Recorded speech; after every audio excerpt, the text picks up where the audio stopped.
Welcome to my bed, gentlemen, and only gentlemen. So, Tattooed Chef stock got delisted, and why not? Why not make a video? Because everybody wants to talk to the or hear from the king, King Strongman. And why do I call myself the king? Because this is a total victory for me and my brand. My brand is being a shirtless clown screaming, but being correct. And guess what? I was 120% correct on tattooed trucker, sweaty, unwashed, putrescent, syphilitic, AIDS-infected, boil-encrusted nutsack, also known as Tattooed Chef stock. Tattooed Chef has been delisted. It is no longer trading on the NASDAQ. It's got a little Q at the end of its name. I believe you can still trade it over the counter, which, maybe I'll go and buy some myself. But we have to think about this whole timeline, this whole event that happened. That started with Jeremy Lefebvre buying Tattooed Chef in the 20s, and me saying it was garbage, me being called an idiot, and then the stock now trading for 10 cents. That is an epic decline. $24, $25 to 10 cents.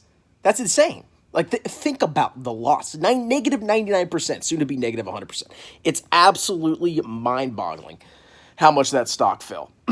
But we have to draw lessons from this, okay? You can't just laugh at Jeremy and say, and then do the same thing he did. Where did Jeremy go wrong? Well, number one, he thinks he's smarter than he actually is. And that's a very dangerous thing to do. A lot of people think they're smarter than they actually are. Hell, I probably think I'm smarter than I actually am.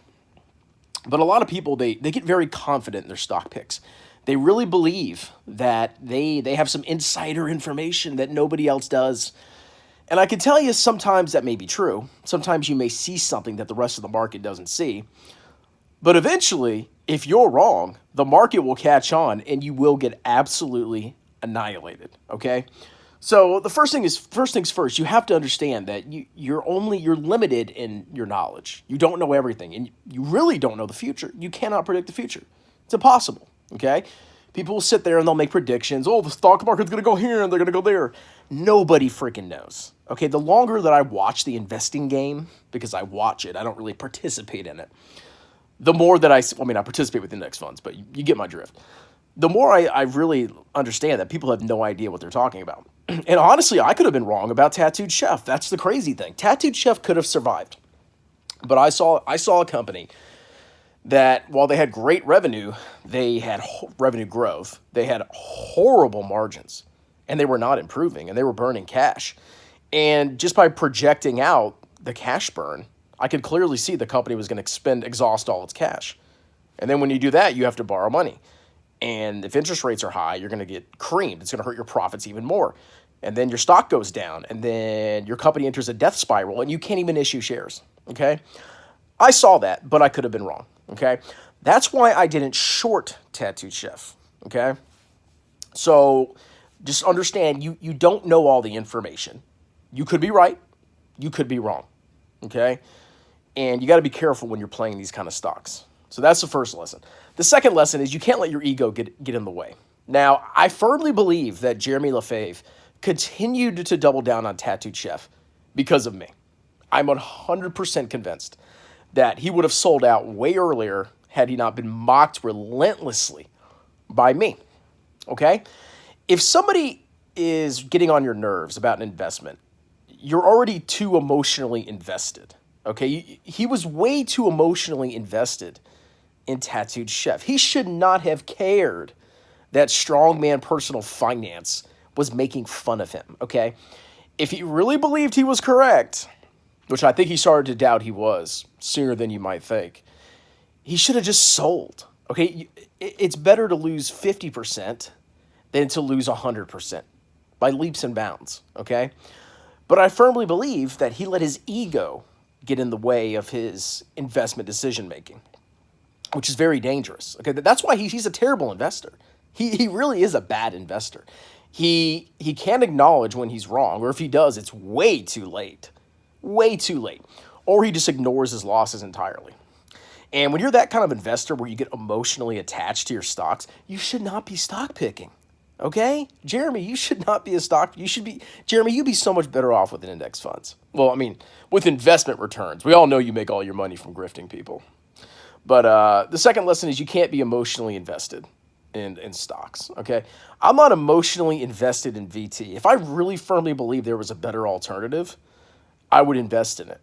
I would sell VT and buy something else. But the more that I, get experience as an investor, the more it makes sense to me that global indexing is the way to go.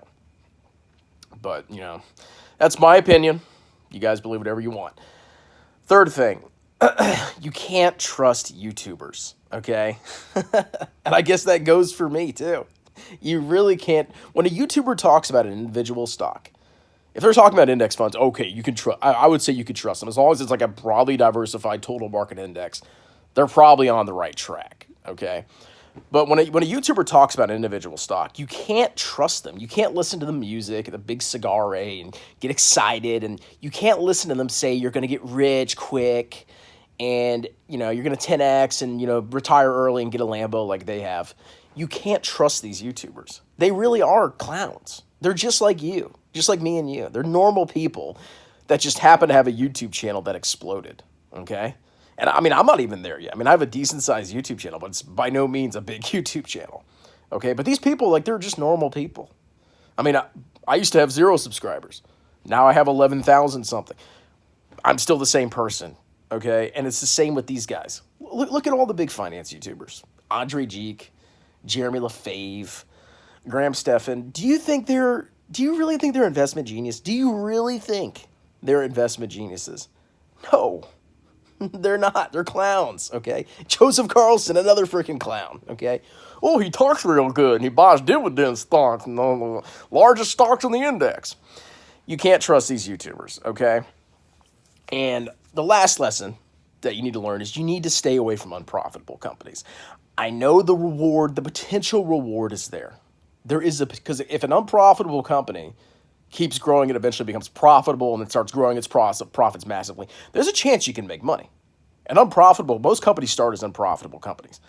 But you have to understand the risk you're taking.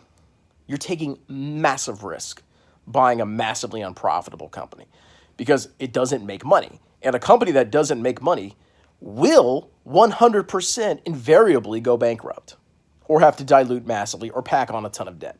It's inevitable. If you are burning cash every single quarter, at a certain point, you will burn through all of your cash. It's like a law of nature. You can't just materialize cash. And if you do, it's going to hurt the initial investor, okay, either through more debt for the company or share dilution, okay? And then you burn through that cash. But if a company never makes money, it's a perpetual money sink. You have to be really careful with these stocks. If you want to speculate on an unprofitable company, you need to keep it to a tiny percent of your portfolio. I don't think you should do it at all. I mean, when I say 95% index, 5% stocks, or speculation, it doesn't have to be that. You can be 100% index.